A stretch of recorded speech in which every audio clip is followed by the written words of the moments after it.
yo. What's up, everybody? What's up, everybody? To God, you get the glory. Think, to, what's up, everybody? Today, man, feels good to do another episode of the In Your Face Show. Whoo! Feel good to be back. And, man, it feels so good. Woo! All right, man. Today is the 209th episode of the Interface Show. And, you know, I want to thank y'all for just tuning in, and just enjoying the show and enjoying this time with us and enjoying this time with me as we grow and as we hit our goals and as we grow and just kick down the doors and accomplish all the goals that we set to accomplish. And we're growing. We're growing, and the In Your Face Show is a brand and it's taking off in many ways, and I'm so happy. But we got a legend in the house. You know what I'm saying? We got a radio show host in the house. We got a legend in the photography world. Mr. Michael Rogers. Introduce yourself, my brother. Michael W. Rogers, first off, thank you for having me. You're welcome. You're welcome. And I got a request after we get done this show. I want that intro music of your show. I got a video I'm putting together and I want that. I'm just going, I want that. I want that. I just want, yeah. And no wonder you fired up. With a music like that, I'd be fired up too. You Hey don't man, need you don't need me. That intro and you just by yourself. You can do the whole show by yourself. hey man, hey, we gotta show love. You know what I mean? Gotta show the love, baby. No, that's no. There's a word that's called, and you can understand. That's called authentic. Authentic, yes sir, yes sir. Authentic. Ain't nobody else come out of the gate like that. Oh Okay. yes, oh yes. Tell me Hey, one podcast. Tell me one podcast right now that you're excited to do the show, and you haven't even gotten started yet because of the man. music. Oh man, I get pumped every time I do my intro anyway. So Yeah. Yeah. it's nothing. It's crazy, man. Yeah, I Like want that. I want that. I want that, man. Can I have your permission to use it? Got to ask go permission. ahead. Okay. You got my I want. permission. I want that song. I just want to. Oh, I was doing a video of my family, my kids, and I was getting ready to do this dark, drabby one kid, this kid, and then I turned it off to come to you, and you turned the show on, and I'm going like, I want that song for my video. That's what I want. Hey, So you got my permission. Go ahead, do what you got to do, man. It's not a problem, man. It's not a problem because I love to bless people. I love to help people, and I love to give. If you need something, I got you, man. well, Not a thank you for problem. having me. Yes, I'm a sir. Yes, sir. professional photographer from. I live in Las Vegas, Nevada. I am 70 years old. I've been doing photography since 2007. Before that, I had a life that involved radio and television. Before radio and television, I was in the military. After the military, I did your normal jobs, got married, had children, everything. And then Wow.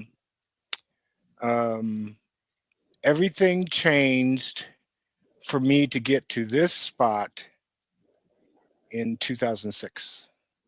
Wow. And one minute I had it all, and the next minute it was all gone.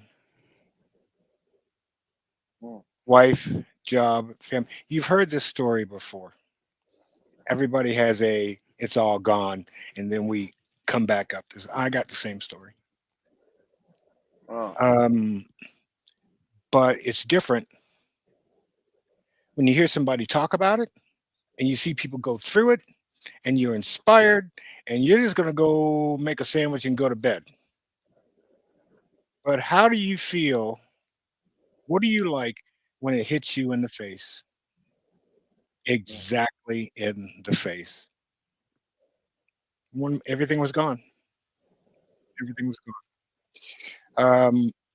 To hone it in, I was in a position in television and in radio too.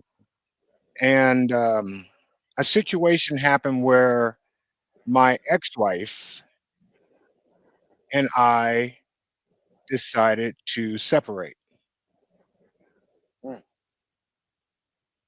not divorce, separate. In that time, she and the kids are in Alaska. I'm in Idaho. I was Wow. fired from a job in Fairbanks, Alaska. That's where I was living.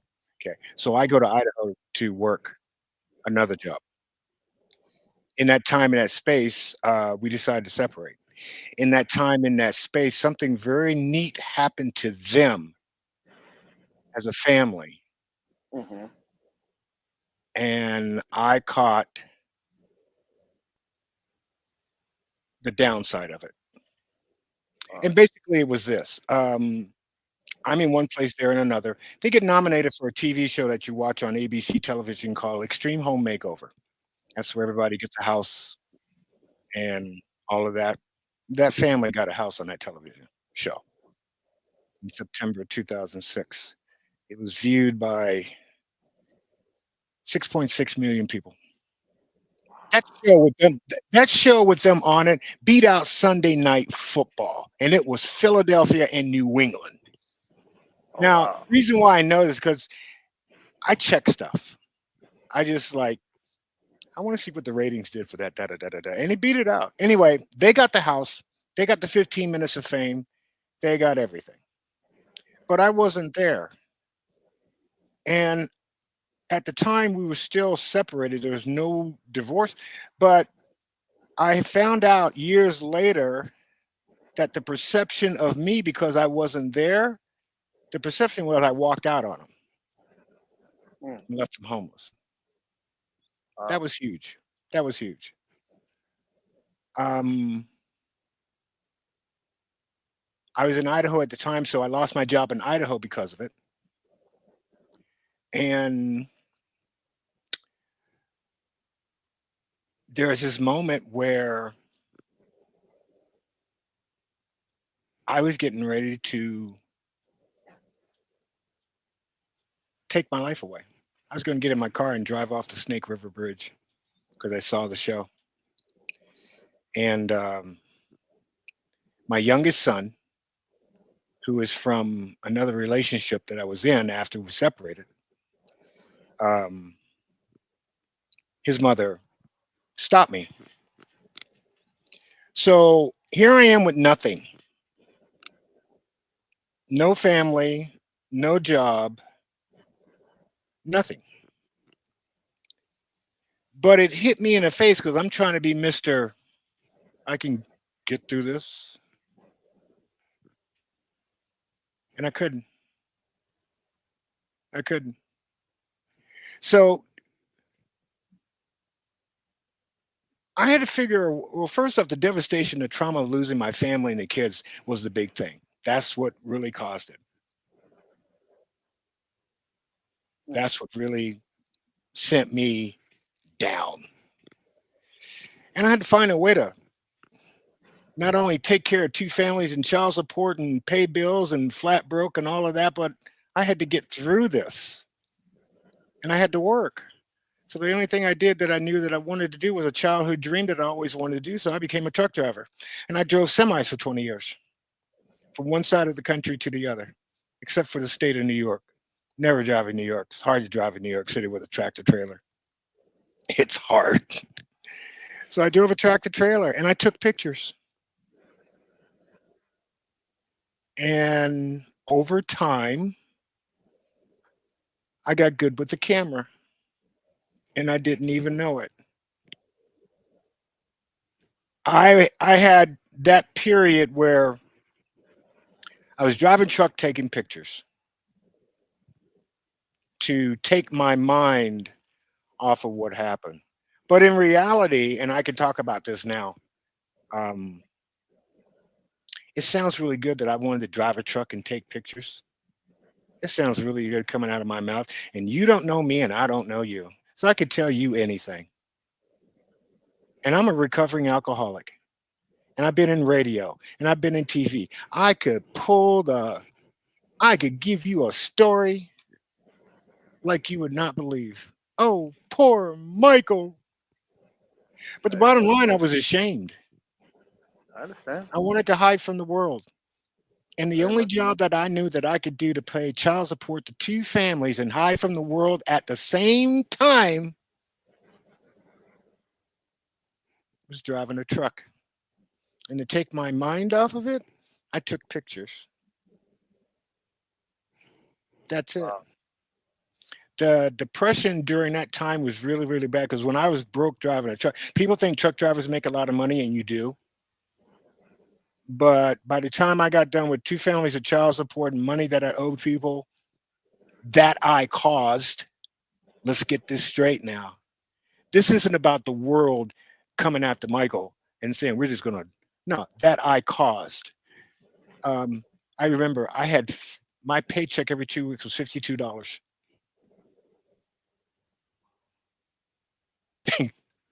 And Wow. by the time I was hungry, I was broke. I'm driving a truck through all sections of the country, and I had to find a way to eat. My mental state was I couldn't. Not only could I not tell the true from the false, but where I used to be this fixer because I used to fix things. If anything Right. happened, I could fix it. In that period of my life, that was over with. So there was one point where I would go to a truck stop fair. I'll never forget. I always tell the story. I'm in Amarillo, Texas. I'm at a truck stop. I get there early enough that I get out the truck and I take a garment that I took out of Denny's restaurant to make me look like a busboy.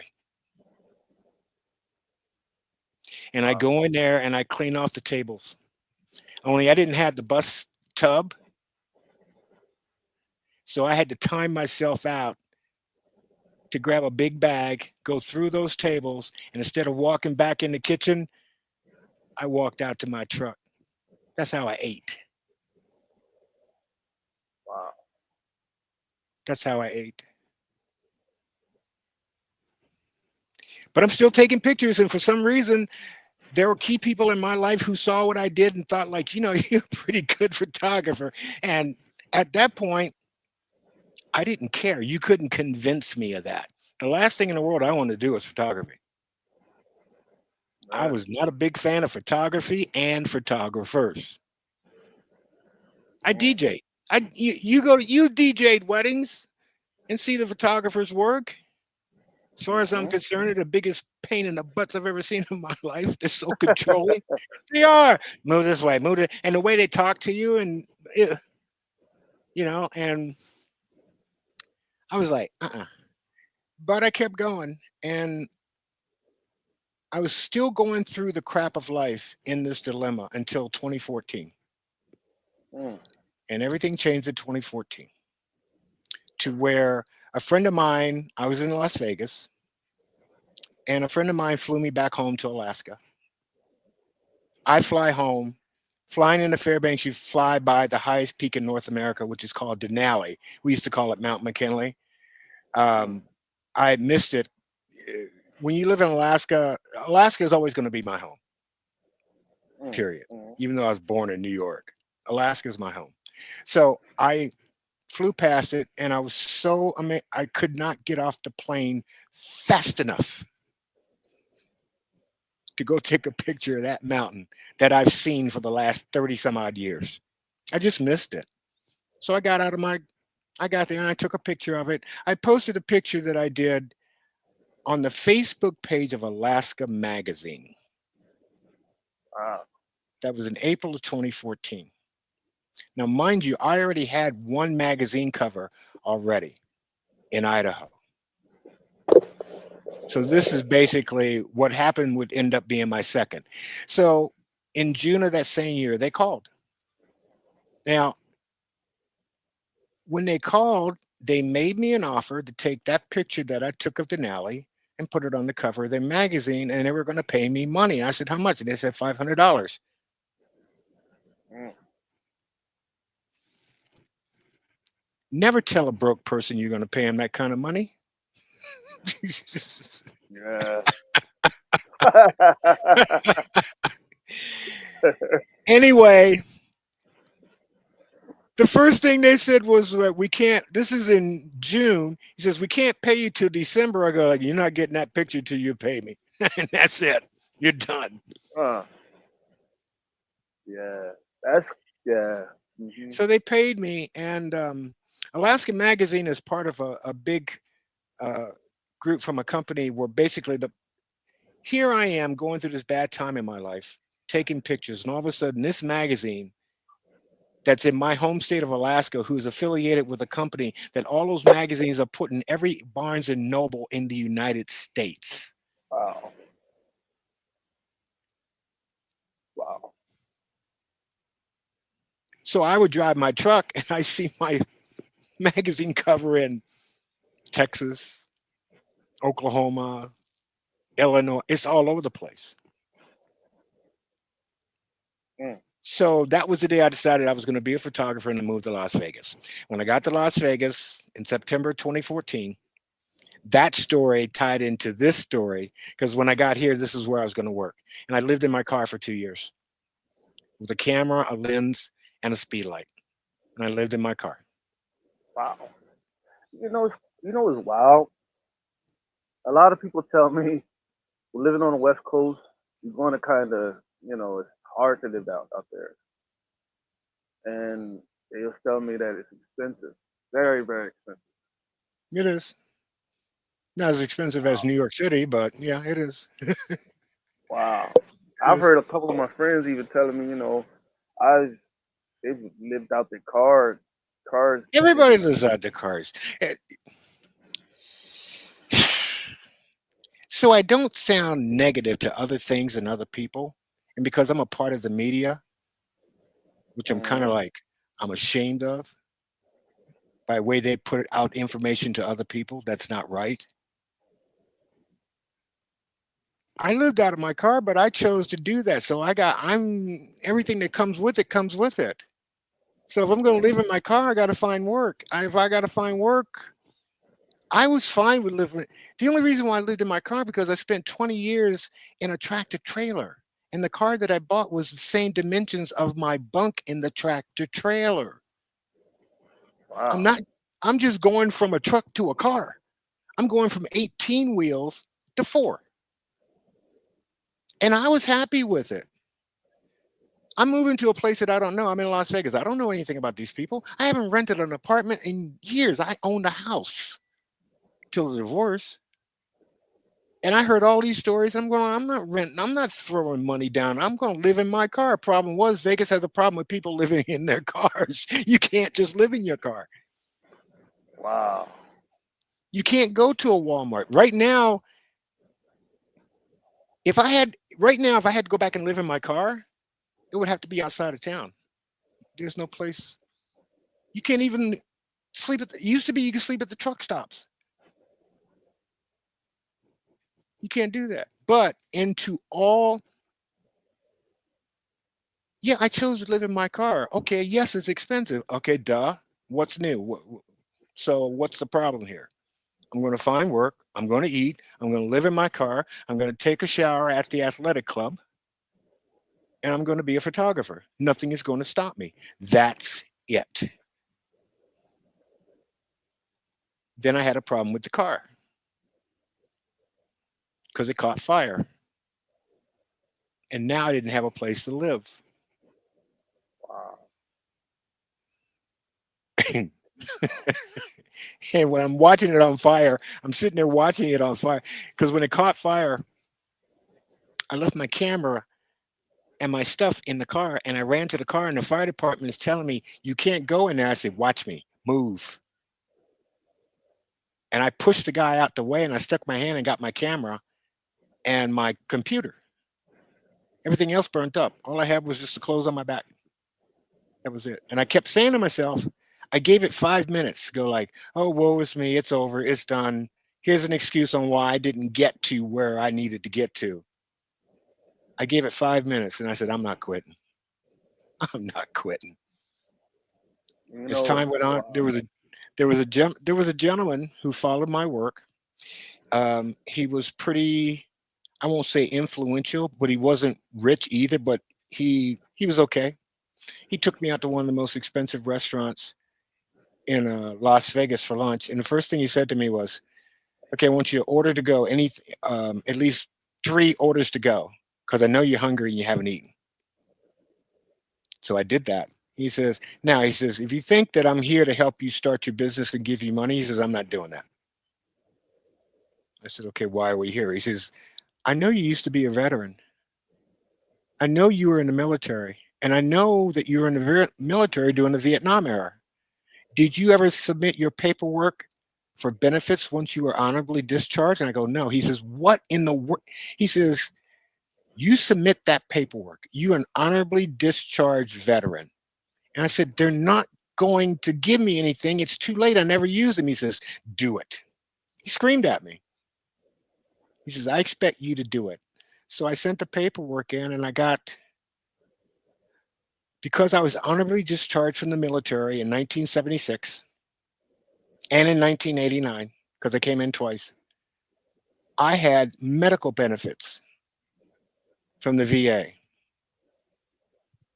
As of today, all my medical is taken care of because I was in the military. 2 weeks after, 1 month after I got those benefits, I had a heart attack. wow. So if you hadn't got those benefits, Thank you were you. dead and I'd have gone. been dead in my car. Wow. Now you're talking about God, okay? You're talking about a power greater than ourselves. And I always tell this story because that power came into my life to where he says, "Okay, you need to get out of the car and find a place to live." No, Michael didn't get out of the car to find a place to live. Okay, God said, "Fine, no problem. I'm going to burn the car. You will go find a place to live." Wow. When I found the place to live, I needed to be reminded that I had a hard time taking care of myself, and that you needed a wake up call to remind you that just because you're alone and just because you're a photographer, you're still Michael W. Rogers, you're still going through a bad time in your life, and you need a wake up call. The car wasn't enough. So now you're going to have a heart attack in a hospital where you know nobody. You're by yourself. When I went to the hospital, I went there on a Sunday night. Monday morning, they're getting ready to put me in surgery for what is known as an angiogram. I have a stent in my heart. Wow. And I wanted to get up and walk out because I was scared. 1 minute I'm in the, I mean, some doctor says, "Well, we're going to do this. We're going to do." I go, "No, you're not." He says, "I'm leaving." And it got kind of hairy there for a minute. So he comes back in the room, he shuts the door. He says, "Listen, if you want to leave this hospital, fine. I want you to give me 30 minutes and think about this first. Give me 30 minutes. And if you still want to leave, I'll sign the paperwork. But I guarantee you one thing, that when you walk out of this hospital, you won't make it to the bus stop across the street." Wow. So I had the surgery. Well, anyway, I not only did I find out that I had VA benefits, but this guy was Las Vegas has a love affair with veterans. They'll do anything. If you're a veteran, they'll go over and above to take care of you. So I get a call from the VA. I go into this office. This person shuts the door. She says, "I want you to tell me the truth and the whole truth and nothing but the truth." And I said, "What?" She goes, "Are you homeless?" I said, "Yeah."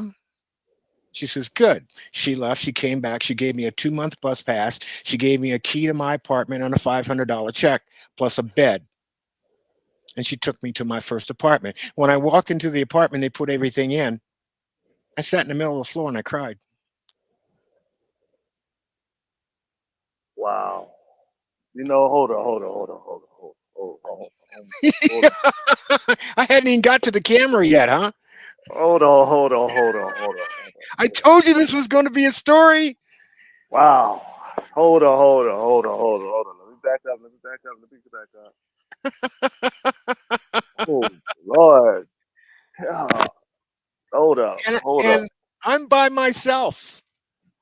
Hold on for a second. Hold on for just a second. I gotta. I'm Suck it all flabbergasted. in. Yeah, it's hard. Um it's hard to suck all this in. And like with the situation with my family in the house, there's more to it than me just the family in the house. Okay. To the point where I was oh God, I was I was ugh, I was a bad man. I was everybody who I thought was I could tell you my story about that house on 60 Minutes with Ed Bradley, and you wouldn't believe my side of the story. That's how Wow. strong that's how strong perception is. So you was The on one 60 Minutes with Ed Bradley? No, I'm saying I could. I'm just using it as an Oh, example. I get what Okay. you're You saying. see what I'm saying? Yeah, yeah. My life was in so much turmoil that it was just bad. It was just bad. But here I am now. So, I have a place to live. I have a car because the person who helped me get the car, this is the thing about Vegas. Everybody has a perception of Vegas, which is sometimes good and not good, and rightfully so because of the way that the town is natured. When I lost a car due to the fire, there was a female out of nowhere who I didn't know who went on Facebook and sent me a message and said, "I'm really sorry about what happened to you and your car catching fire. I'd like to offer you help." And I said, "No, that man ego thing, that'll bite you in the butt every time. If you're a Hmm. guy, your ego is kicking you in the butt." And I'm saying it, okay? You don't need a female to say it. I'm saying it. Get the heck out the way. Anyway, she started a GoFund account and I raised $2,100 and I bought a car. If it wasn't for her, I wouldn't be here. Excuse me, I take that back. She was the link that turned everything around that made it to where I'm supposed to be here. Understand that? Hmm. Hold on for a second. Hold on for a second. I think this is oh man, this is a guy talking, man. Hold up. Wow.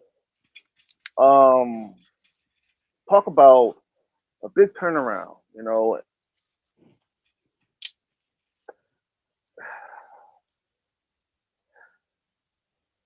Oh man. I believe in miracles because I am one. You're looking at one. Yeah, and God sent those people into your life right there at that point to help you. Oh my God. Ooh, this Lord have mercy. So you Go ahead. Go ahead. you go ahead. You're the host of the show. I could talk about this for days, but um No, I'm intrigued and I'm liking what I'm hearing because I'm like, yeah, we haven't even man, got to the camera part yet. it's so deep, man. Because it's like, and to be honest, you don't really get a lot of people that want to tell their story to the deepest part, to the depths of it, and a lot of people they like to hide and hide behind a mask where and keep that persona of, oh, I'm this, I'm that, this, that, this, you know. But behind closed doors, it's like behind that mask, it's like, oh, they're exactly what the way you was talking about, you know. And it's like, wow. Not saying they're bad, but it's like, wow. You know what I mean? And that hard, that fall from grace, man. You had everything, and then you fall. That's Read the like, it's like, what? Okay, okay. I got a question for you. okay. In those times, what were those times like? Because I know this had to have been like the '80s and the close to the '70s, kind of, right? No, this all took place. Everything got started in 2006. I got to Vegas in 2014. Okay, okay, okay. I've been So, in Vegas 10 years. See, oh, okay, okay. I thought you was people in talking about times. no. All of this leading me. See, the hard part is that I'm a photographer, but Mm-hmm, mm-hmm. I didn't get to a photographer because I wanted to be a photographer. Something happened. Basically, God had to drag you screaming because that was what you was chosen to do. That's your purpose, to be a Yeah, but photographer. see, you don't know that, and rightfully so, because you're caught in the moment. You don't Exactly. know that. You have no idea. Like I tell people now with the story about the house and divorce and Hmm. everything, especially my kids, I told them, I go like, well, wait a minute. Something was going to happen with this family and us, whether it was a house or not. It was bound to happen the way it's supposed to happen for me to get Exactly. to where I'm supposed to be. So I can't blame Exactly. the house. I can't blame the house no more. I can't Exactly. blame the ex-wives no more. I can't. Exactly. It's all going to To happen. happen. It's going to happen. It just happened Yeah, this way. exactly. And it's crazy. And it's like when you was talking about it, it's like God brought me back to what I was going through before I did this show, and I wanted to do what I wanted to do, but God was like, "Nope, you're gonna stand in front of people.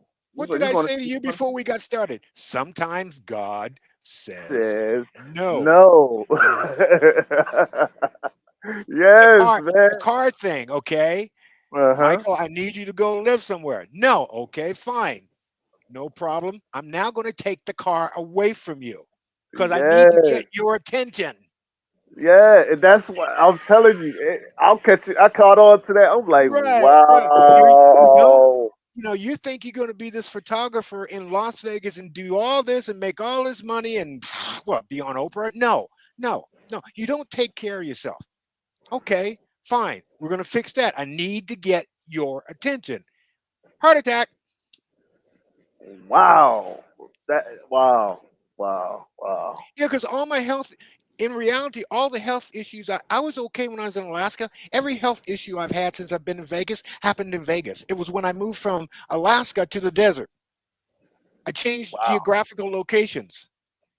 See, Wow. I have lupus. Uh-huh. Okay, I know a I couple have people. lupus. I have emphysema. I have. I should be under the ground now, but I'm Mm. not. But and it's hard to explain to somebody else who it's not a question that you believe in God, but there's people out there who have to tell it to you that the light bulb comes on and it makes sense. And with me, I'm Mm. an open book. Okay. I do You what know Michael God is wants. on you. Yeah, I do what Michael wants to do when he wants to do it. And God says, yes, no, or if you insist. And when he says, or if you insist, he's taken over. Exactly. And it's crazy. And it's This is what I crazy. as it is.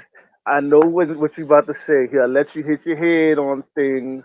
Continue to hit your head until you get enough of hitting your head about Yeah, I'm it 38 years sober from alcohol. I was lucky, but I had to find out that I the can't hard drink way. alcohol anymore.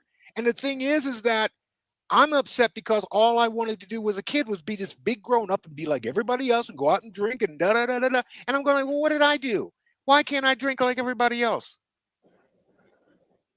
Because Mm. I am God and I need you to do something else for me, and I Uh-huh. can't Yep. have you drunk. Wow. Mm-mm-mm. See, it's But I like, need you to carry this message. I can't have you send a mess. I can't have you drunk. I'm sorry. You've been chosen. it, that's why I tell people, man, being a chosen person is not what you think. Your life is so totally, it's fucked up. It's a fucked up life. I would have these conversations like, what did I do? I just Yes, wanted to go and drink and be like yes, everybody else. And now you're yes, telling me I can't? Why did yes, how come I had to go through 3 divorces? What? Am I yes. not supposed to have a Uh, what? yeah, like that shit's crazy, man. He gonna take you through so many hoops and hollers, so many Yeah, but you things. won't know until it's time for you to know. Exactly. He won't see, and this is the thing. You That's think the you thing. know. Right. So I'm That's the sitting up here thing. going like all of this got started in 2006. It's now 2024. And I'm going, I still don't know. I still don't know. But I've Yeah. been through the spiritual connection.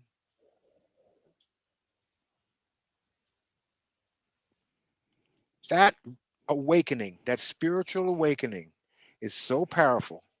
Hmm. And I went through it in the first time in Lewiston, Idaho. And the first thing my friend said to me when I was living in Idaho, she says, okay, find a place and park the truck because you're going to get very tired. You're going to be exhausted. You just had this spiritual awakening with a power greater than you. You just did a Moses. Okay. She goes, Michael, you just did a Moses. Okay. You're going to be exhausted. You need to rest. And I'll never forget, I slept for 8 hours. And Wow. yeah, and see, now I know when it happens, I'll tell people, uh, I need to Hmm. go and I'll go to Yeah. sleep. I'll go to sleep. I'll go to sleep. We're going through one right now. When I get done Yeah. this thing, I'll go to bed. Uh-huh.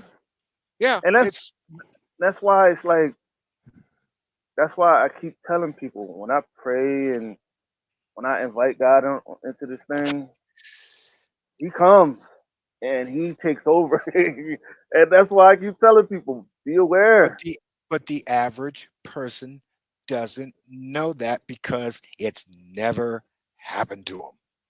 Exactly, and that's why I say it, and that's why it's like when God moves, whoa, you're gonna be kind of scared, but you're gonna be like, and things. And see, this is the thing. This is the thing, and this is what I learned, man. Like when you're talking to people and you're supposed to talk to them, it's like kind of like me when I'm on this show and I talk to people that God sends me, and when I'm talking to people that I bring, or matter of fact, I'm gonna go another route. I'll go another route. I noticed that I know I could tell from a person that is chosen to do something. I could tell from a person that is called to do something because when a person is chosen to do it, like they look like they've been through fucking hell and everything, right? I know I've been through it. Still going through it. I know. I And that's know. I understand. and that's because you're a human being. That's nothing Yeah. more than you being a human being. You have likes, dislikes, you have issues, you have no issues. You're just being a man. Right. You're just being a guy. You're being a Right. human being. Okay. If you did everything perfect, oh heaven help you. But no, you're gonna get in the way because that's who you are. Right. And Okay. then he's gonna be like, see, and this is the thing. This is the thing. With other people, with people that's called,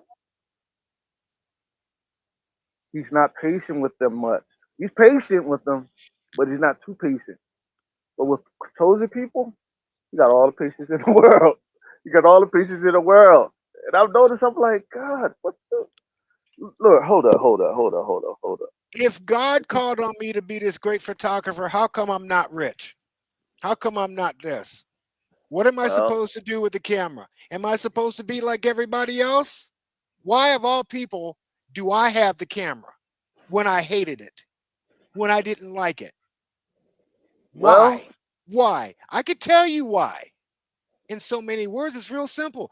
I'm supposed to do something else with it, exactly. And but that's I why I don't know what the with it is. But don't quit. You'll find out. keep. And now you're right there where you're supposed to be. Right? Yeah, Exactly. right. I was always told, you are going to get everything you want from this. It's going to be so much that you can't handle it. You're going to have to do something with it.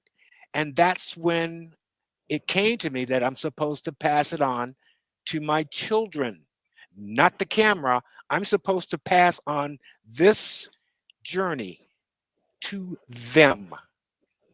Because when I'm gone, they need to draw from that because they're going to go through the same thing I went through in some way, different shape, or form. My son's going through it now. My Hmm. son's going through it now. And instead of me rushing out there being Mr. Joe Hotshot Dad and trying to tell him when I was his age, I wouldn't listen to anybody. What makes you think he's going to listen to you? He's not. But if he sees what I went through and came out on the other, I couldn't do it if I was rich. I'd be too busy trying to be rich. Yeah. Yeah. Yeah. Why am I supposed to be rich? Yeah. All I'm going to do is try to figure a way on how to be more rich Uh and huh. not devoting to him, not to my. I have 10 kids. The family Oh, is wow. the family is divided. I have 10 children. Okay, the family is divided because of the divorce. Normal thing that happens with divorce. It happens that some kids are going to side with mom, some kids are going to side with dad. 3 of them reconciled.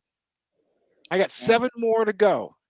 The only reason why the 3 reconciled, watching me go through all of this crap. Hmm. And it's just wild because it's wild, man, and that's why it's like when I tell people a lot of this stuff is not for the faint of heart. You got to be strong, Well, see, and you got the thing that got me, I'm not a weak man, but I'm a crybaby. I'm a wimp. I'm a whiner. Yeah. and that Yeah. that yeah yeah Yeah. that I'm I a whiner. look. Okay. There's a I'll reason be for complain. that. I'll There's be a reason complaining for with. that. I complain with God too. I understand. Yeah. I It was the, understand. so the thing is that I'm going through all of this whining and woe is me. And, I could go back to the childhood days and go like, I missed a hug when I was growing up. The only thing that's that made sense that I came to, because I figured all of this out during COVID, Hmm. because I didn't have a father when I was growing up. I was raised by a grand total of 8 women, 4 in New York, 4 in Maryland. My whole life has been around women. Now, to say this so you don't offend anybody, there was no man in my life. And basically, when if God wasn't in your life, things would have turned different. It could have, I don't know. All I know is that what's consistent was that I thought like a female. I was raised like a female. I had emotions like a female. Everything. It's not bad. It's not good. It's what is. Hmm. It's what is. You can't blame anybody. You've been dealt with the cards that you been dealt with Correct. those cards. The bad behavior that I had was from an uncle who was associated with those women who did all the you could ever think of. And that's where I learned it as a kid. Drinking, hiding money, everything. Do I need to go any further? There's guys sitting over there right now on the other side that's going like, yep, I'm glad I'm on that. I'm glad I'm sitting here and you are there, because they're going right through it. I'm hitting them now. Yeah, I did it. Yeah, I did it. Yeah, I did it. Yep. And Yeah, I that's did it. what I'm saying. Yeah, I I keep, cheated. I cheated on my wife. No, no, no, because no, no, no, no, no, no, no, no. You cheated because you wanted to, and you got caught because we're that stupid. Yes. Okay. So the thing is that somehow. where that came to be,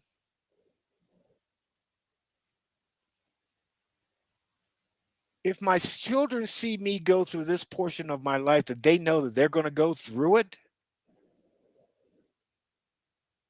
That's what this whole thing is about. I already had a chance to be rich, and I blew it 3 times.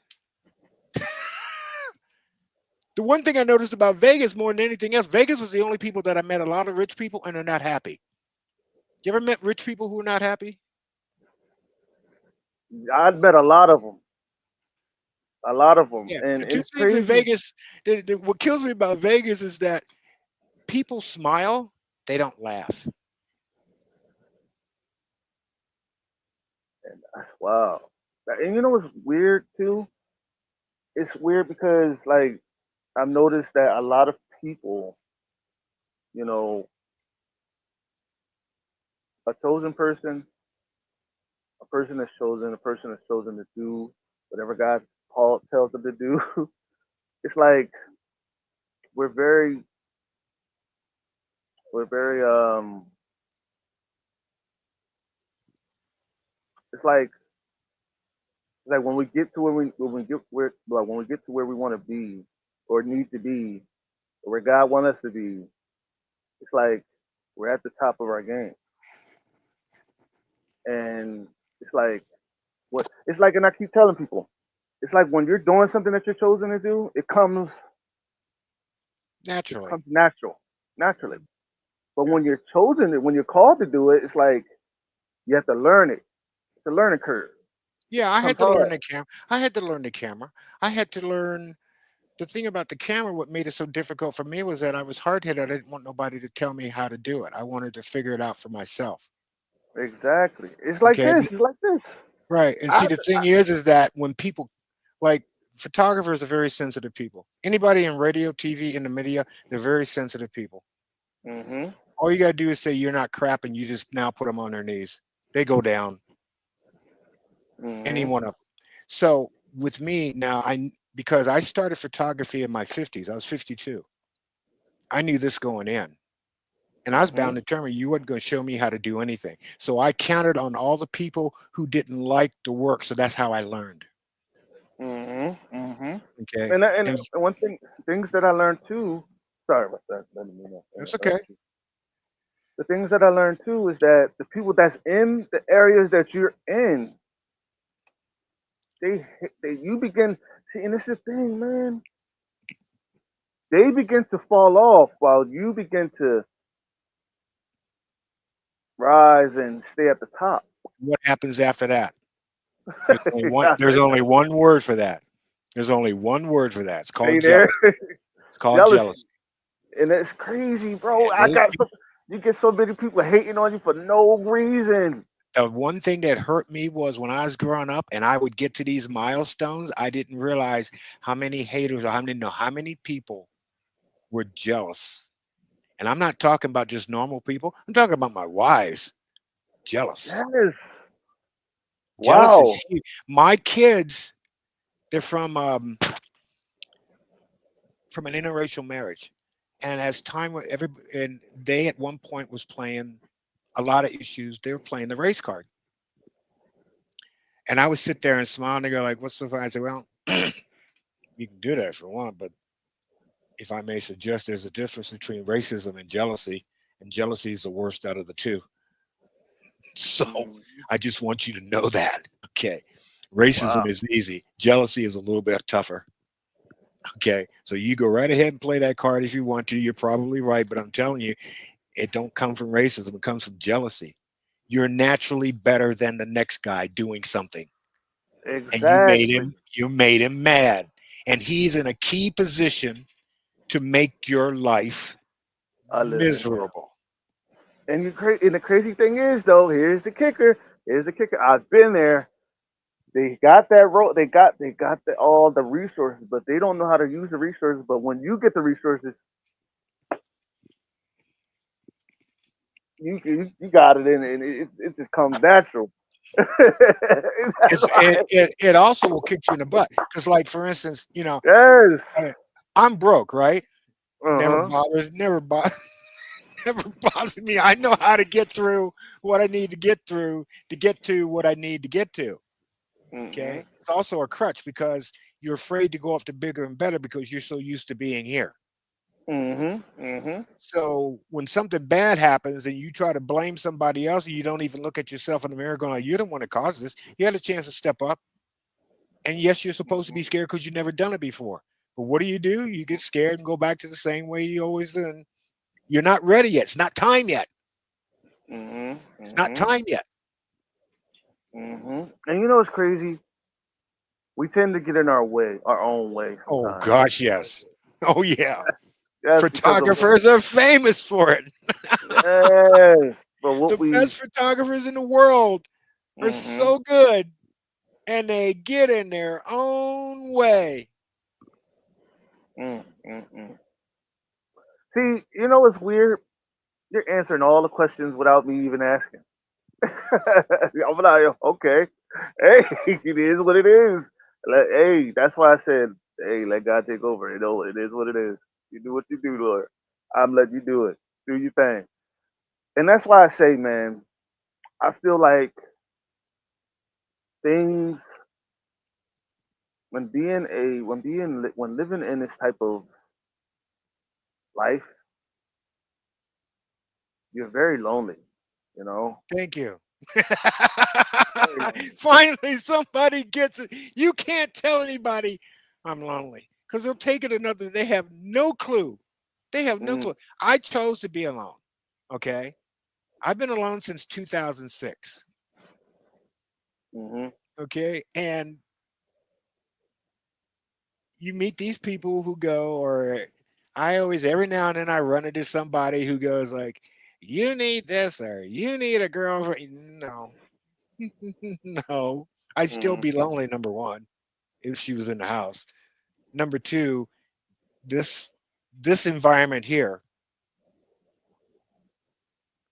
you by yourself, you're supposed to be lonely. That's that to come 1 + 1 = 2. Your behavior because of it is what separates the men from the boys. And sometimes you just have to be lonely. And sometimes you just have that's just what that is. That's a normal life thing. I was a big hotshot DJ in Alaska and all these places, and I'm playing music for all these people, and I'm standing there watching them, and somebody goes like, "You okay?" I go, "Yes, I'm a little bit lonely." What? Yeah, there's 500 people in there. Or if I'm doing a photography thing, like I did this photography thing for one of the big law firms here in Las Vegas at the Fountain Blue in Las Vegas. Fountain Blue is a great hotel. There's a lot of people, 300 people in this party. I'm dressed up and taking pictures, and yeah, I'm lonely as yeah. hell. I'm lonely. I'm just walking around. I'm going, "You okay?" "Yeah, I'm just lonely." "Huh?" "Yeah." "You're in." Uh huh. Uh huh. And you know what the thing is that it's like it's not a lonely to the it's not a bad lonely. It's not a lonely it's like it's not a bad lonely where you're lonely, you're miserable and you just want to die. No, it's a lonely where you just feel like, yeah, fuck it. You know, it's not that lonely where you just feel like, it's a peace. You're at peace type of lonely. You know what I'm saying? You're If that. I was in a position where I'm this big hotshot photographer in Las Vegas and making all this money, I'd still be lonely. Money But ain't you'll gonna be solve. but Money you'll ain't gonna be at solve. Yeah, but you see, you'll be lonely at that time of, you'll be lonely and miserable. Mhm. Lonely and miserable because you don't have, like, yeah, but you're lonely in a way where you know you're not at peace. Until you see that in front of your face, you're not going to understand what you and I are talking about. Exactly, and it's crazy because a lot of people want our lives, want what we got, but they don't understand. If you get what we got and you jealous of what you want, what we have, you're not willing to go through what we went through to get it. Yeah, sure. I was always approached about this, speaking now is the big moneymaker.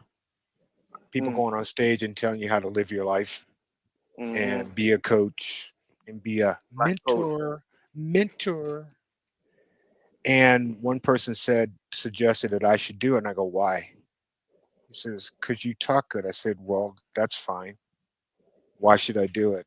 Why should I go talk to somebody, charge them money, talking about things that's already been talked about? What is it about me you're going to listen? Why should I do that? And he goes, because you can make money, you can inspire people. I go, maybe I'm not the person to inspire people. You ever thought about that? Maybe I'm supposed to go another different path. If this is a question Mm-hmm. about money, let me tell you something. In photography, since I started, the money is going to come. I don't need to go chase after it. It's going to come. Exactly. It's going to come. It's going to Exactly. come. I don't need to go chase after anybody. I'm now 70 years old. What am I going to do with all that money? And I'm 70 years old and I got 15 years left in the tank. Oh, leave a will for my children? I don't think so. Okay. What am I going to do with all that money? Am I going to be happier at 70 or older with a lot of money? I don't know. I know I'll be lonely. What is it that Yeah. I can say that hasn't already been said? Give me a reason why I should stand in front of you and charge you $35 to listen to me. Give me a reason. When if you just sit still and get out of your own way, you're going to get all the answers you're going to need. It's going to come. Yes. It's going to come. I'm not going to take your money because you're Right. going to go through the same thing I'm going through, whether you paid me or not. Yeah. And this is why I tell people this show is so therapeutic. It's so therapeutic. We You could just are a have per- you are a uh, perfect example of I need to hear that mm-hmm, because you're on this level and I'm on this level. Where the paid speakers are on this level and you're mm-hmm, looking up. So like I could listen to you on this level. And if I choose to do what you said, fine. But if I did nothing anymore, if I just got out the way, it's gonna happen in a different form mm-hmm, to where I come back on your show and go, I listened to your show and you said something about and doggone it, it happened. mm-hmm, mm-hmm, mm-hmm. And that's why I tell people being able. I don't have all the numbers. I don't have all this. I don't have all the support. But what I do have is God. God is on my side. Some people don't believe in God. Some people don't Yeah. believe in it. Some people don't. Some people don't have a clue. So you know, I can say, okay, I got sober through the program of Alcoholics Anonymous, but that doesn't mean that you should do it and go to a meeting. I was chosen. Okay. Now I'm going to stop there because the program is not about promotion. Never was. Right. There are other things out there that if you had a problem with drinking or drugs, you can do that. But I'm not going to sit here and spend an hour telling you do what I did. But I'll tell you that's how I got sober. Mm-hmm. And it's been going on now for 38 Yeah. years. Mm-hmm. And if you ask me how, all I'm going to say is that one day at a time I didn't drink. We just don't ask Mm, me anymore. I'm not going to promote this. You want it, go find out about it.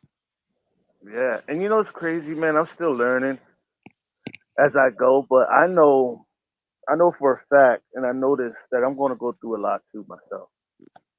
I've already been through a lot, but I'm still going through. I still going to go through, and you know that's why I'm excited to go through it. Why? Because at least I know that I'm making an impact. At least I know that. At least I know that God is on my side when I'm going through it. At least I know I'm going to come on the other side, come out of the other side with the understanding of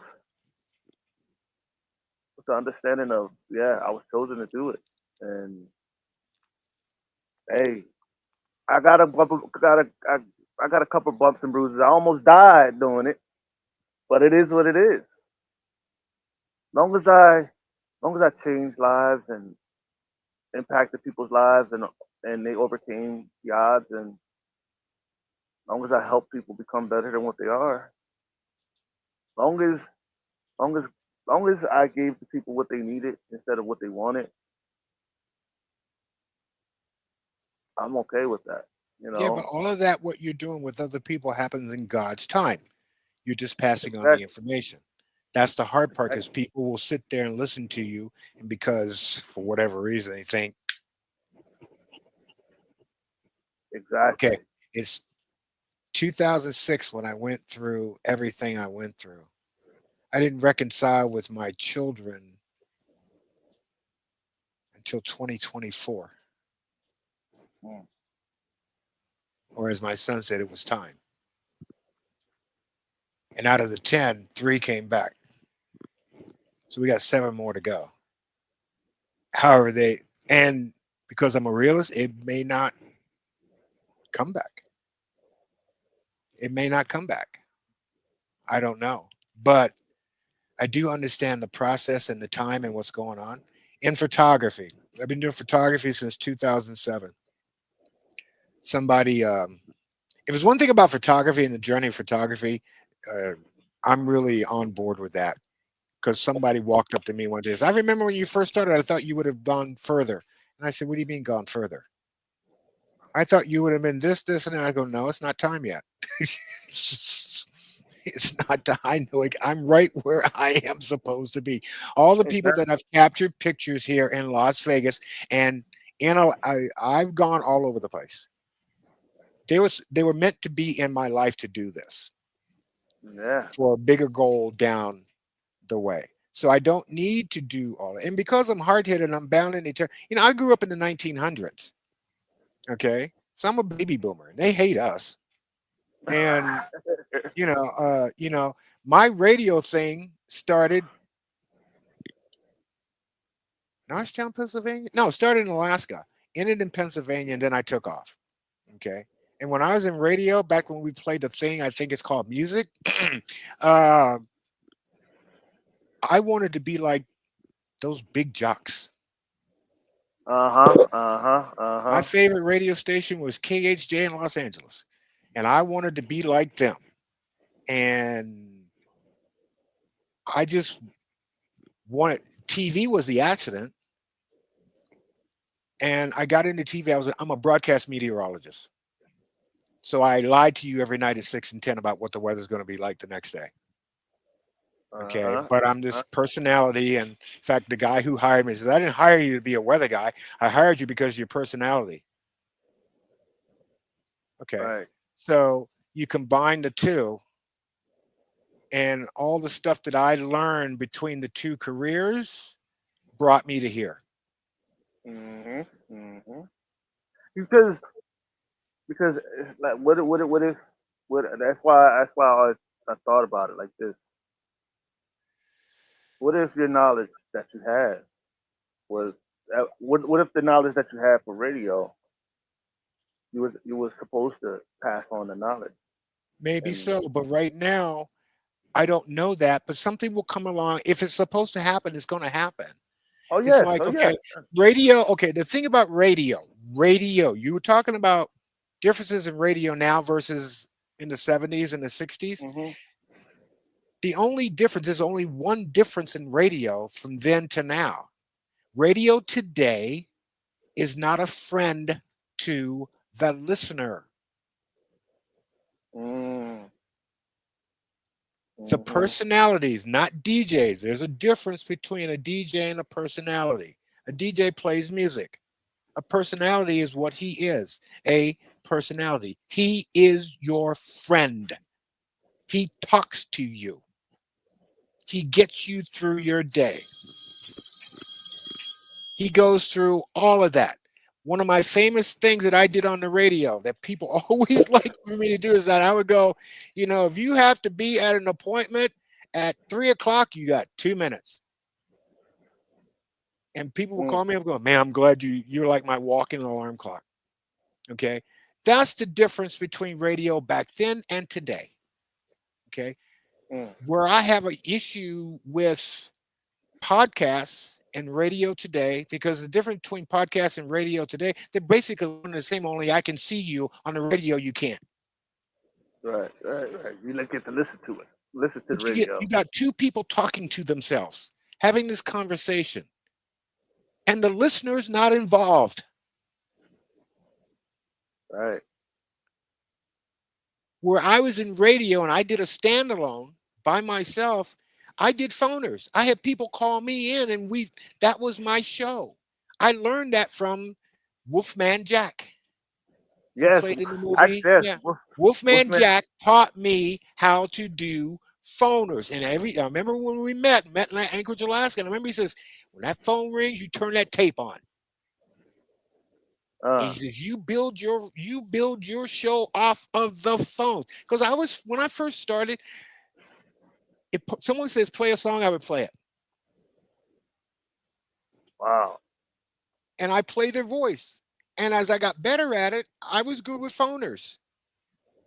I learned how to interview people from none other than Larry King. Yes. I always wanted to be him. And Larry and I met. All these people I met in Alaska, and we met on the phone. Wolfman Jack came into the studio. But I learned from Larry King. Larry King is from Brooklyn. Where I'm born, Brooklyn. Wow. He was surprised when he talked to me and we finally met. He goes, I didn't know you were black. Yeah, I know. I get that all the time. You see what I'm saying? I learned how to interview from Larry King. Okay. Wow. I could do. The point I'm trying to make is that I'm having this connection with you and I'm drawing people in.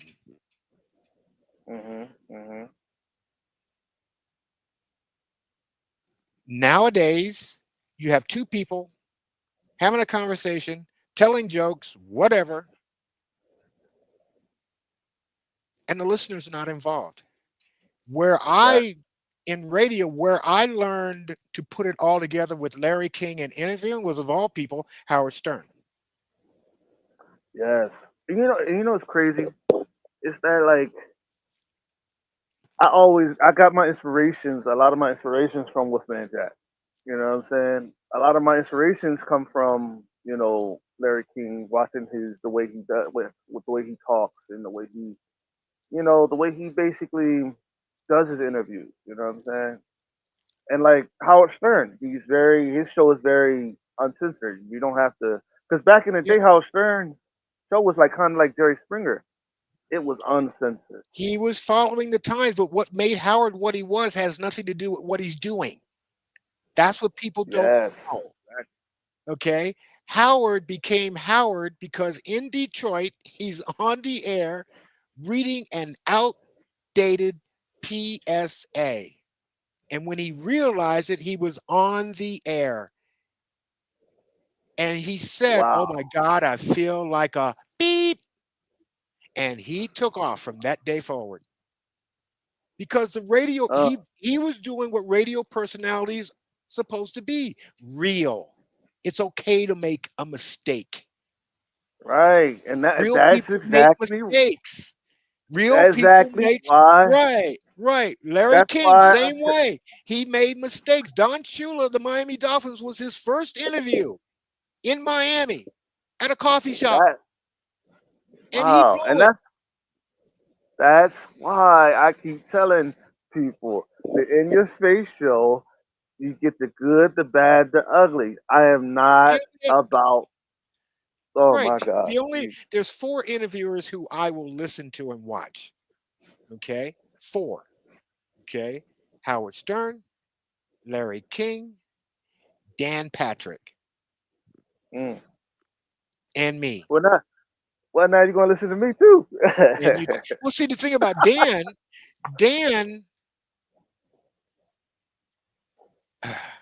everybody had their natural thing the way they came out to be.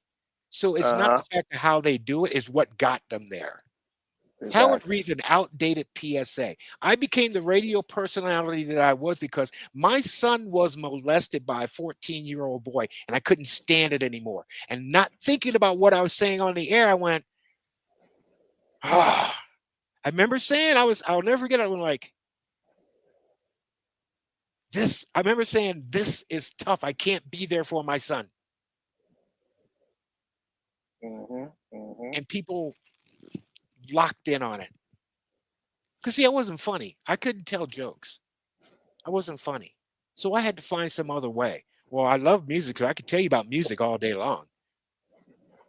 But how I got to be Michael Rogers was like how Howard Stern got to be Howard Stern and Larry Mhm. King got to be Larry King.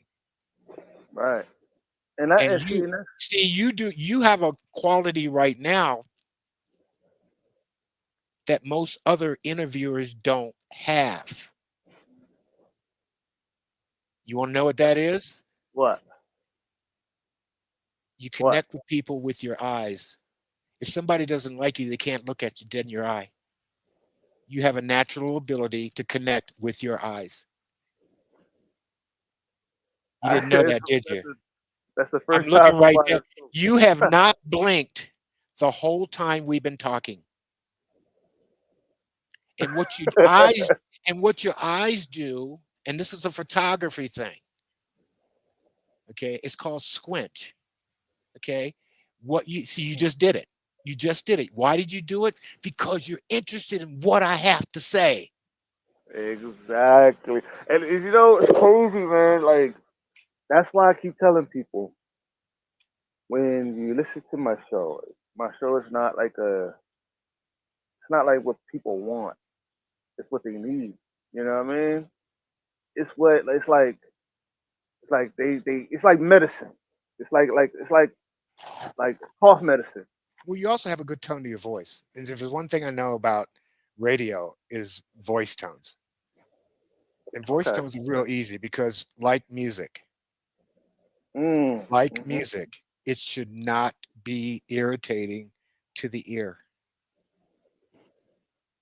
You have a good Yeah. voice tone. You have a Thank good you. Thank voice tone. See, I could tell. See, I could tell when somebody's lying to me. I can tell in photography. You really know it's because you're standing right. You can always tell when a client doesn't like your picture. And in Vegas, they all do the same thing. you. Mm. They all do it, and I'm not saying that as a bad thing. I'm just saying this is what they do. No, they all do the Uh-huh. same thing. Okay, Yes, I so you understand. can tell if somebody likes your picture, they'll tell you 2 seconds after they see it. If they hesitate for more than 3 seconds, they don't like it. And Mm. they won't tell you because they don't want to hurt your feelings. See, I hate, and that's this is, I hate a There's fake nothing person. you can do about that. You signed up for it. That's what you get. That's what you get. Yes. Okay, Oh my it's like God. pricing. Okay, in photography, everything is fine until you get to the price. When they ask you how much you charge, and then listen to the voice inflections in their voice when you give them the price. And Wow. if it's not the same as them talking to you in the first part, so are they going to tell you straight out? That's not. Some will tell you it's expensive, but most of the time they'll go, I'll get back to you. And that's when they ghost you. Now, do I come on your podcast and go, No, shut up. You signed up for it. This is what you get. The only reason why I'm Exactly. talking about it in Vegas because this is where I learned it all for the last 10 years. Wow. But it's all the same. Yes, it is. Yes, So it you is. have nothing. You have you go back to the God thing. If you're supposed to take a picture of somebody and they like it, that's what you're supposed to do. But Uh-huh. then again, to get to that liking one, you got to go through 4 bad ones. Yes, You got exactly. to go through somebody who won't pay you. You got to go through somebody who's going to ghost you. Heaven forbid if it's a female. When I say Uh-huh. that, in other words, you're a man, she's a female. She doesn't know you. You don't know her, but you're trying to come in here and buy your service and pay you money. And you want her to come over to this apartment, which I call the bunkhouse, and take a picture. Really? And I don't know you? So Uh, you take the pic right off the bat, they're going to be nervous. It takes me 35 minutes. Just my thing is that I make you comfortable. It takes me 35 minutes to get there. That's the one thing being consistent when you come to me. It takes me 35 minutes to get there. Okay. that's why. But you have to understand people. And the key, see, your strength is that you listen to people through your eyes. You haven't blinked yet. A lot of people blink because they're just trying to get through it. So if somebody says to you, I don't like it, what are you going to do? You have to embrace it. You have to Exactly. embrace it. Have to. Now, Have granted, you're a human being, so your feelings are hurt. Woe is me. Sorry, you signed up for it, but they didn't mhm. like it. Now you got to find out why. You don't, if they want you to fix it, fine. But 9 times out of 10, they don't want you to fix it. They're pissed off because they paid you money and it ain't what they want. And some of them are Mhm. scared to tell you the truth because they don't want to hurt your feelings. But you got to find out why. Because the only reason you're going to get better is if you find out why. That's when you got to listen to them. That's when you got to shut up and let them Mhm. talk. And they will tell you. My first year in Vegas, everybody always tried to tell me what their good side was. That to me is fear because they don't know me. So they're trying to go like, okay, by the way, this is my good side. I'm going like, no, it's not. But if you say so, that's fine. Okay. The other Mhm. one is the one that really got me was males. My second year, every male I come up to, the first words out of the mouth is, I need to lose 20 pounds. And I'm going, this, you're skinny. You need to lose 20 pounds? Really? Okay. That's a price thing. That's a price thing. Okay. All right. Then you got people who will ghost you. Then you have people that you'll take a picture and they won't. You you learn this through people, and you're doing the same thing on your podcast because you can do this with other people. Yeah. You have an advantage because if you're by yourself and you can't, unless you want to open up the door and let people call you in, that's one thing. But right now, you can connect. I can connect with you by your voice and your eyes, and I'm watching you. Mhm. Try doing that on the radio in a little room with a microphone. How Mhm. do you connect with somebody on a microphone? You have to be the friend. Now, Yeah. the only other advantage we had versus today was the music. Sorry, I'm sorry. I'm not saying this music is bad, but you asked me. The advantage we had was the music. Mhm. 50s, 60s, 70s, and believe it or not, the 80s. Right. Right. After Right. 1989, gone. Oh man. That's why it's like I've always looked at it like I've always wanted to be a radio show host. I always wanted to do it. And I asked one of my friends, his name is D Funk, right? And I asked him, I said, yo, what you think about me, what I'm saying, take my show syndicated, turn it into a radio show. He was like, man, you should do it. You have what it takes. It's easy. You can do it. So I was like, really? It's like, that shit, bro. He said, you already do podcasting. It'll come natural to you. It'll come naturally to you by doing what you're doing. And you can turn it into a radio show, also a podcast at the same time. Does God But want people you to don't do it? understand it. Yeah. I mean, he Then wanted me back to. off. Just pull back and just let it come. You're giving your own same advice. It's like people listen to me, you should talk on stage for TED Talk. No, I don't really want to. Well, maybe I don't want to. Maybe I disagree with it. I just finished telling you why I won't do it, but maybe God has another plan. I don't know. Exactly. See what I'm saying? Exactly. If you're at that Exactly. point where you should, or you da da da da, or you want, you got two choices. You can go do it, or you can sit back and let's see. Something's going to happen in God's world for you to Uh do huh. what you're supposed to do. I guess the point of it. Something will happen in God's world where you're supposed to do what you want to do. Right. And that's why, because I have this person, right? She owns the radio, right? Owns the radio thing that I'm about to do, and she told me, she said what she said. She said that she has a digital radio um radio show, radio network, right? And radio station, I meant digital radio station. She all the way in Mississippi, right? And she came to me and she asked me. She said she saw my show somewhere. And I'm like, where you saw my show at? She was like, in a group. And I said, what group? She was like, I don't know what group it was, but I know when I saw you, I was intrigued. And I was sitting there, I'm like, hmm. And she came out of nowhere, I promise you.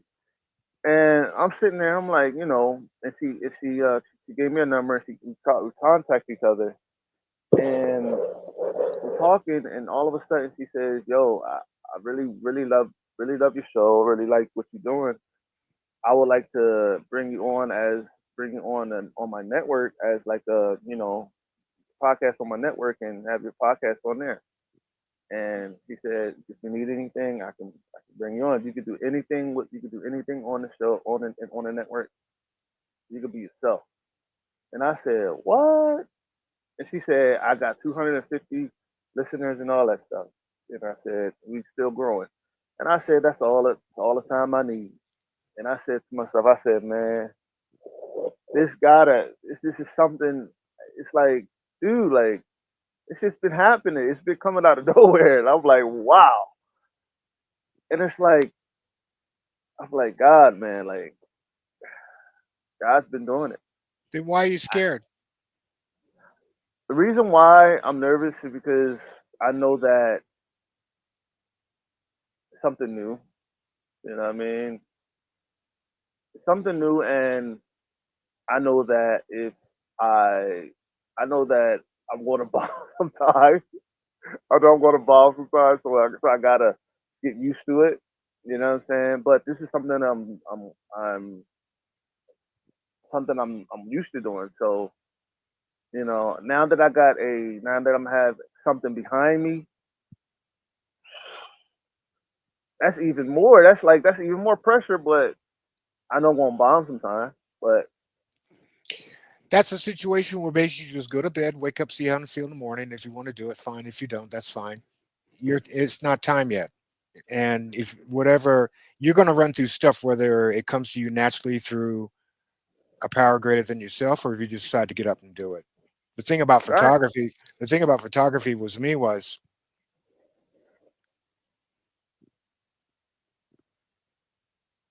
I was going to do it no matter what. I didn't care. I knew that I was going to go through it, and I picked the perfect place to go through all the stuff. yeah, and My it's crazy. problem was is that I had expectations. I was very impatient. Um, I knew the reason why, but I wanted to be like everybody else, and Hmm. and be make a photographer, and I wanted to be this success story of how I came from all of this and all of that. Mm-hmm. And the thing about me is I wasn't I wasn't scared. I was going to do it, and you weren't going to tell me how. And I knew that I was going to bond. In photography, you have to suck before you get there. It's a given.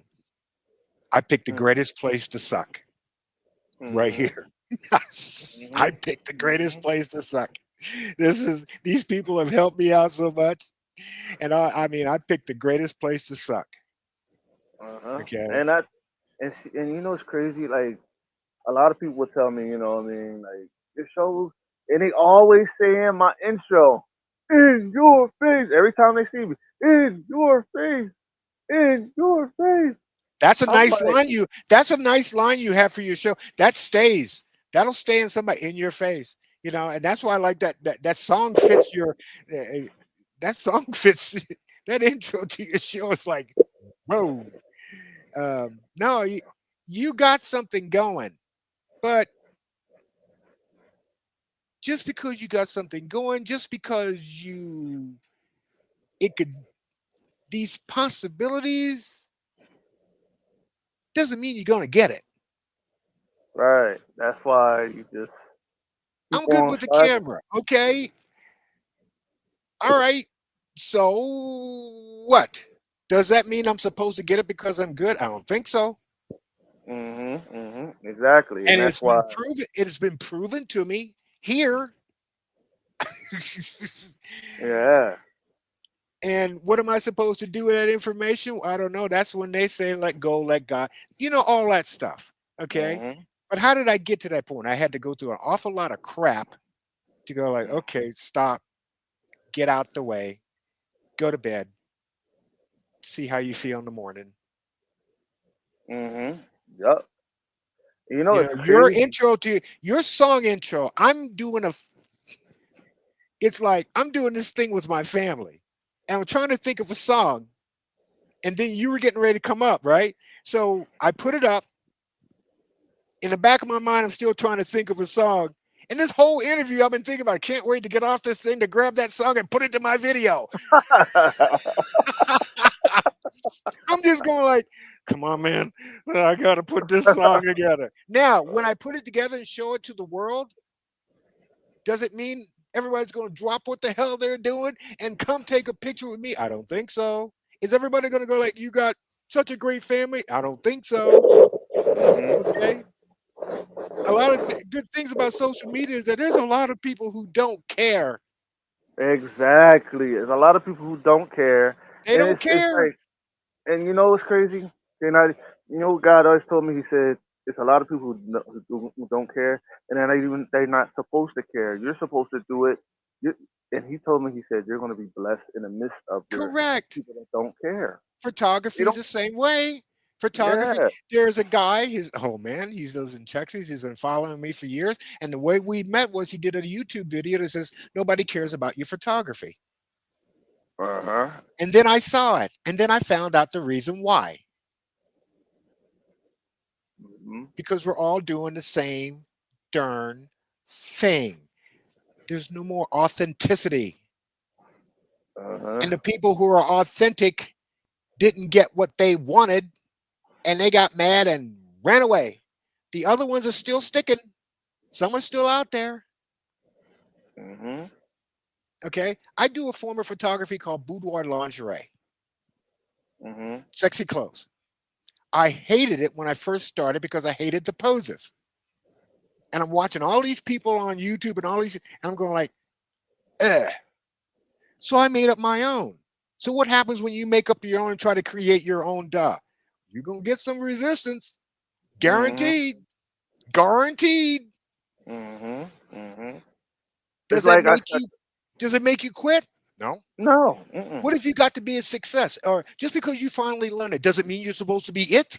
No, Mm-mm. Mm-mm. no. Mm. You're gonna get better at it, even better. I tell photographers all the time, if I was ever going to do anything with photographers, I go like, all you got to do, All you got to do is understand this. You're going to get better whether you want to or not Right. if you keep doing it. I didn't say Mm-hmm. how to do it. You're going to get better whether you want to or not. And when you do get better, you're going to have a whole new set of problems. Mm-hmm. And you know it's weird too. It's like it's weird too. It's like God was always telling me, don't worry about what you don't have. Worry about what you got. Don't you Because worry. Don't you understand about gratitude, don't you? be glad, be grateful. Okay. When now, today, as of today, when things don't work, when things aren't where they are, when the money is not there, I always immediately come back to the fact that I am so lucky and grateful to be doing it. How many Mm, men do you know are doing exactly what they want to do? How many? How not many? many. I know two, and I'm one of them. And I paid a heavy price for that. Hmm. So when I it think doesn't work for me, when things are not right, self inflicted or not, I have to keep telling myself, I got a house, I got a camera, I got lights, I got food, the rent is paid, and I get to take pictures of people and they pay me. What are you crying about? Shut up. right. And that's why one thing God told me, man. He said just focus on the small blessings because the small blessings will eventually become the big blessings. And I had to learn that along the way. I had to learn that because I used to complain a lot about what I didn't have.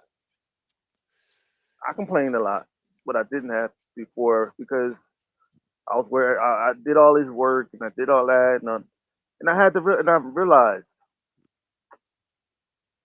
life is not fair, but as long as you keep on doing what you're doing, you're gonna get where you want to be, and everything's gonna work out.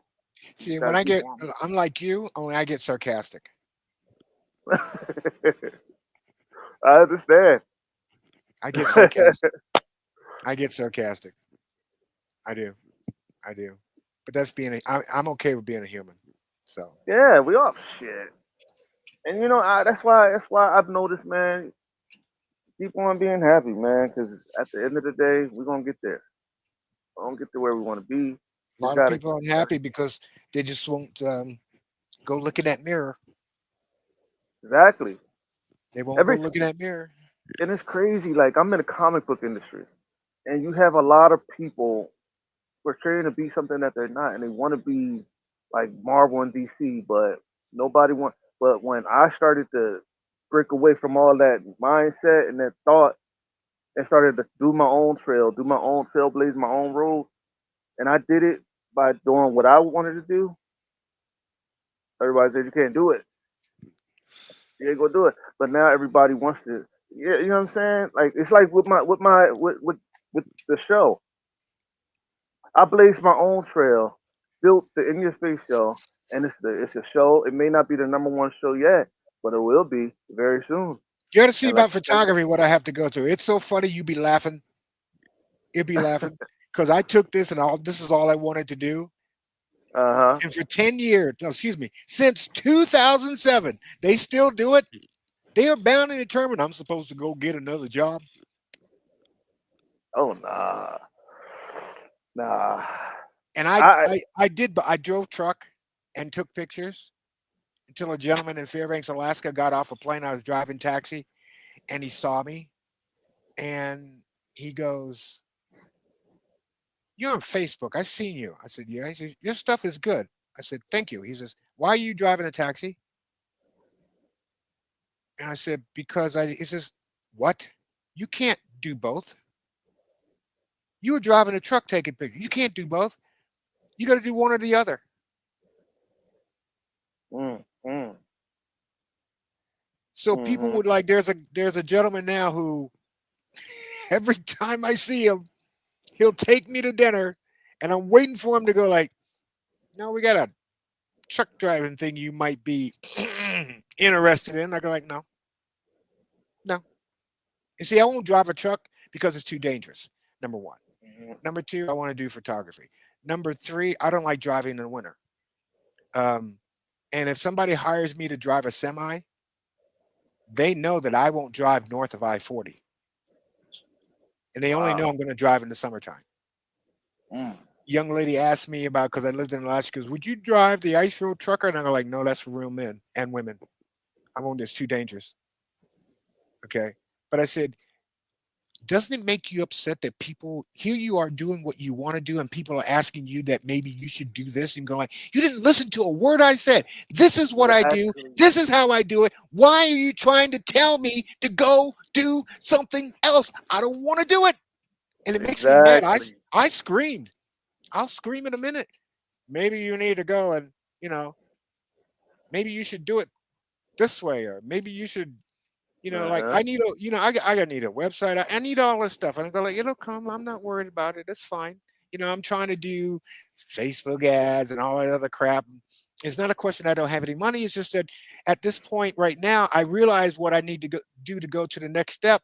Then again, too, I'm not financially there. And even if I was, you can't guarantee me that what I do with the money is going to get me to where I go. But you're caught between a rock and a hard place because if you don't do it, nothing's going to happen. You're Mm-hmm. caught. Mm-hmm. How Mm-hmm. do you get there? Running your own stuff. You have your own The In Your Face show. I guarantee there's got to be at least 6 people a week going like, you want to do something else? Exactly. That's oh my god. I'm Okay. like, dude, this is something I love to do. I love doing Yeah. this shit. Howard Schultz, who started Starbucks in 1971, didn't see a profit until 17 years later after he started it. Mm. Took him 17 years to make a profit. That's wild, bro. How am I doing? Is this broadcast cool? Awesome. Good. Good. I I'm talk too out. much. I talk too much. So I just, No, no, you good. You're good. I want to talk to you after the show, but we got a lot to talk about. Lot to talk about. Reason why is because I got something to ask you. I want to ask you after the show, But, okay. but I'm thank you for coming on. This something that man, I thank God. All praises to the Lord above because it was all because of him that we had this conversation. And you were supposed to be on here. You were supposed to be here. And Not yesterday. Yesterday I was in the hospital. Yeah. Ooh, it was bad.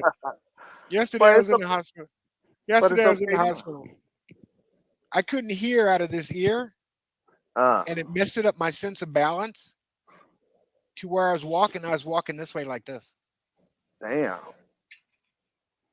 And see, and you know what's crazy? The enemy wanted to stop it.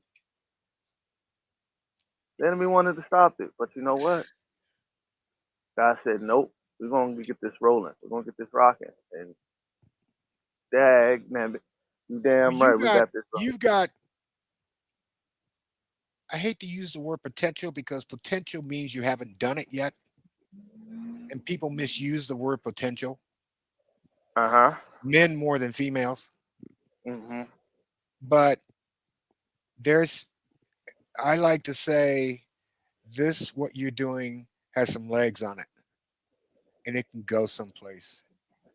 And I don't know what that someplace is. That's what I tell people now. If I see something, I was always good at spotting talent and making other people look good. Now I want to make me look good. Problem is that I'm the problem. Most people can't say that. Most Right. men definitely can't say that. Okay. Mhm. So, but the thing is that you it has legs on it and you're going to get to where you're going to get to whether you want to or not. Yeah. So you can take your time and let it come to you. You can take your time and go get it. Either way, you still got to suck at it to get to that other place. Understand that. And then when you get to where you're going, which I have no idea where it's going to go, you're going to understand why you took the path that you took to get there. You're going I'm to run happy. into you're going to run into some you're going to run into some situations, as it was told to me, in a hot air balloon in my first year in Vegas. And I'll never forget, the guy goes, "Man, you were good. You want to know why you're good? Because you're hungry, you're naturally gifted, you got it all. But understand this, the closer you get to the money, you're going to find out who your enemies are." Mm, Normal life stuff. mhm, It's not personal. mm, Normal life stuff. mm. And that is what scares the fuck out of me because Well, if believe it or not, that's a good thing because that motivates you. Okay. yes, I haven't seen, excuse me, I haven't seen the enemy, but I know he's there. but I know you're there and I'm Hmm. not worried about you because it's hard to compete against another person who won't quit. It's Hmm. hard. Hmm. That's why You're it's like you're in that spot right now. I'd love to see where you're going to be 10 years from now, whatever happens. that's and you know what's crazy? One of my good friends asked me. He said "E, this was on my 200th episode too. He was like, man, what are the goals that you have that and I said my goal is to get to 1,000 episodes. My goal is to get to 1,000 episodes. And I know for a fact that's going to take me 10, 20 years to get to, but I ain't going to stop until I get it. I ain't going to quit until I get it. I in Las Vegas for 10 years. I'm good with this Hmm. magazine covers. As of today, it'll be out. I have 151 magazine covers in 10 years of living here in Las Vegas. Of those Wow. magazine covers, the majority of them are published on this publication. But I'm a big believer in print. Okay. I didn't plan on getting 151 magazine covers. I don't have any goals to do that many. But all that sucking and all that stuff that I went through, I'm still here. I still got this. And just because I have 151 doesn't make me Joe Duh. But there are certain little things on why I'm doing what I'm doing the way I'm doing it. The thing about this is that I did them all my way. Hmm. Hmm. That's a book in itself. That's a reality show in itself doing these. And the reason why it's a reality show is because of this, the person that you're taking the picture of. Hmm. You know what's wild too? You know it's crazy. Like I told God, I said, I'm gonna take this thing and I'm gonna take it to the top. I'm gonna fight because everywhere I went, no matter how hard I tried, this stuff had stuck to me. It kept following me. It kept, people would tell me why. Every time I took a break from it, it would be like, "Why don't you go on your show? Why don't you? Why aren't you not doing your show?" I'm like, "I'm tired." It would be like, "No, do your show." And you know what's crazy? 2 years in July. 2 years, July 4th, right? I was asleep. I just got finished cooking, and I was laying across the bed. Smelled like grilled uh, wood and all that stuff. And I was asleep, and I had to do a show that night. And this was during the hundredth, and this is when I was in the hundredth with myself. And I was laying there, I was exhausted, tired. I didn't want to do my show. I damn near forgot. But matter of fact, my mind was on the show the whole entire time while I was cooking, grilling. And I was laying there, and I was like, man, I don't even want to do the show. And God said, get up, you got a show to do. And I said, damn. All right, let me get up and do this damn show. And I got up and did it. And he told, and life through those years of building this show, it showed me that when you don't want to do it, when you're tired and out and down and out, that's when your best work is going to come. Yeah, my best work came from weddings, and I hate doing weddings. But the best one Mm, came from a wedding. I didn't want to do it. exactly. I didn't want to do it. Wow. And that's I can't. amazing, I man. mean, they make money here like no tomorrow. Mm. I don't want to touch them. But when I finally did, I went, jeez, had so much fun. So Ah, nice show. Thank you for having me. thank you, sir. Thank you, sir. It means a lot to me, man, because you taught me a lot. Really taught me a lot. You showed me a lot, and this made me this made me want to fight even harder, even more Well, because it's when something you that I get done really your want show, go take a nap and see how you feel in the morning. to. You're right. You're right. You're right. You're right. You're right. I'm probably gonna go to sleep after this. Yes, I am. I'm going to sleep as You soon as I get done. know, Yeah, make sure you get the music for the video. I'm gonna. Yeah, But you're gonna send it to me. In fact, if if you send me that, I might stay up and put it together. But right now, I'm gonna take a nap as soon as I get done. What we do is exhausting, no matter what. yeah, So, and yeah, photography is so. I mean, when I do a headshot, or I have to take a nap. I have to take a nap. If I do an uh, event, I have to tell myself, don't retouch those pictures tonight. Do them tomorrow. And uh, um, no, but it's exhausting. That's because you put in truck driving. This is just like truck driving. Truck driving is exhausting. If you drive for 8 hours, 9 hours, 10 hours, when you shut that baby down, you're exhausted. You're hell exhausted. yeah, Okay. hell So, yeah. but I appreciate So you having me on, and I hope I didn't bore anybody. no, no, fuck them. Yeah, this is God, man. We let God handle it.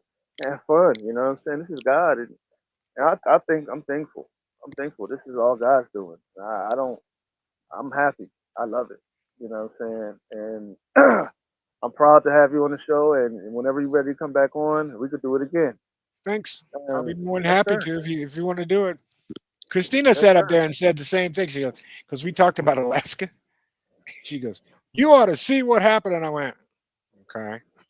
You want to come back on and do it again? I go, huh? I said, we're going to screw up the Alaska tourist industry. We start talking about the real Alaska. She goes, Hey, gotta do what yeah, you gotta do. But yeah. you know, I'm gonna let you, go do your thing. I'm gonna actually send you the music. Actually, you can do is you can take the music off my video thing. I don't want to Okay. steal it. I want to ask your permission before I steal it. Uh, Come get it. No, it'd be better Come get it. if you just send it to me. I can hear it in my head. I can see it as big as day, and I'm going like, ah. No, that's called creativity. But the um, for you to do what you do and to have me and have this guy who is 70 years old from the 1900s um, share, and I only talk to one person when I Mhm. talk. So I'm basically talk. There's somebody like me who's going through the same thing. So I'm talking to me, and I appreciate that because it didn't used to be that way, and uh, it was bad. But it was bad because I didn't do anything about it. I was too scared. Well, you know what? You got a friend in me, and I'm always Yeah, going to be here. yeah, yeah. Matter of fact, I'm gonna say a prayer before we go out. Before we go out, just to have you go out on a good note. All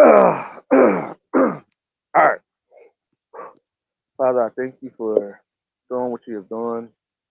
Father, I ask you to watch over Mr. Michael Rogers. Keep him, Father. Touch his heart, touch his mind. Give him a good night's sleep. And Lord, I ask you to continue to bless his hands, bless his eyes, bless his photos. And Lord, I ask that you would cause him to expand his life even more, make it even more better. Father, I thank you for joining this broadcast. I thank you for everything you've done.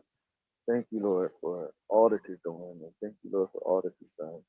Lord, I praise you, Lord, I magnify and glorify your name because without you, this can't be done. But with you, it was done and it is going to be done and it is so. And Lord, I thank you. In Jesus' name I pray. Amen. Amen. What? But also, I also got to take y'all out, man. Thank y'all for watching. It's been, awesome. It's been another episode of the In Your Face show. And I want y'all to hit that like button, hit that subscribe button. Hold up. Let me put my thing in here. Hold on. Just a second. Hit that like and subscribe button. Tune in tomorrow. Hit that like and subscribe button. You know what I'm saying? For y'all, whoever's going to watch this in the later days, please go to my YouTube, like and subscribe to get all that in your face show, and also go to my Mr. Michael Rogers. Go to his Facebook and Instagram and social media to get all of Mr. Rogers photography. So, and we out. Peace.